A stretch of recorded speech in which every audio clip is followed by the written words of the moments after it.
உங்கள் அக்கா இருந்ததுன்னு வச்சுக்கேன். ஓகே ஒழுங்கா சொல்லியா, அவன் தப்பாக நினைக்க போகிறான். அவன் இதை தந்து எங்கே வாழ்ந்துறீங்க? இவ்வளோ கிளற கொட்டி வச்சுக்கிறான், தீச்சு வேற வச்சுக்கிறான். என்ன இருந்தாலும் அண்ணன் கை பக்கம் வருமாடா? என்ன பார்க்குறான்? உங்கள் கை பக்குவமா? கோயம்புத்தூரில் ரேடியோ ஹோட்டல்லாம் தெரியாதால இருக்க முடியாது. அங்கே தான் 4 பேரும் வேலை செஞ்சோம். அங்கே விட்டு கிண்டுவா இருப்பார். ஐயோ, அந்த கடாயிலே மீசி போடுவார் பெருசு. நான் அப்படியே புரோட்டா காற்றுலேயே வீசுவேன். அடிச்சோம், ஒன்றாதான் அடித்தோம், பல இடத்துல அடித்தோம். சரக்குல பொல்ல அடித்தோம்.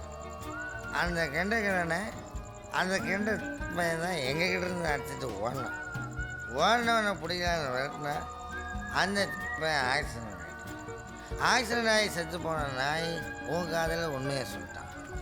சரி, நீ தான் உண்மையை சொல்லணும்னு உங்களை வந்து கொடுத்தா நாங்கள் உண்மையை சொல்லி அதை நீ கேட்காம பட்டையாகி